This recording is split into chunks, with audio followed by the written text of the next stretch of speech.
వెండితెర అద్భుతం బాహుబలి కంక్లూజన్ ప్రేక్షకులను అబ్బురపరుస్తోంది. బాహుబలి బిగినింగ్ కు కొనసాగింపుగా వచ్చిన కన్క్లూజన్ బాక్సాఫీస్ వద్ద రికార్డుల వేటను కొనసాగిస్తోంది. బాహుబలి కంక్లూజన్ 1000 కోట్ల వసూళ్లు సాధించిన తొలి భారతీయ చిత్రంగా రికార్డులకెక్కింది.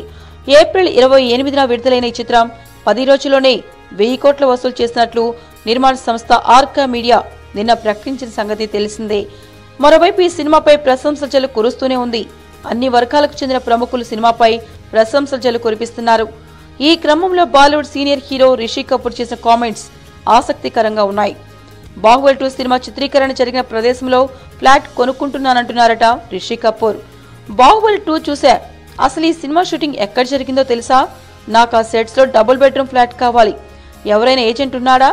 ఈ సినిమా విజయస్థాయిని ఇతర చిత్రాలు అందుకోవాలంటే చాలా మెట్లెక్కాలి. ఈ తరహా సినిమాలు వస్తున్న ఇండస్ట్రీలో నేను ఉన్నందుకు ప్రౌడ్ గా ఫీల్ అవుతున్నా అని తనదైన శైలిలో ట్వీట్ చేశారు రిషి. ఈ సినిమా కోసం రాజమౌళి మాహిష్మతి అంటూ ఏకంగా ఓ సామ్రాజ్యాన్ని సృష్టించారు. రామోజీ ఫిల్మ్ సిటీలో ఉంది మాహిష్మతి. అక్కడ ఎలాంటి ఫ్లాట్లు అమ్మబడవు. సో రిషి కోరిక తీరే ఛాన్స్ లేదనే చెప్పాలి. ఏంటండి, వీడియో నచ్చిందా? అయితే ఓ లైక్ వేసుకోండి, లేదంటే ఓ కామెంట్ చేయండి. ఎప్పటికప్పుడు మా వీడియోస్ చూడాలంటే సబ్స్క్రైబ్ చేసుకోండి.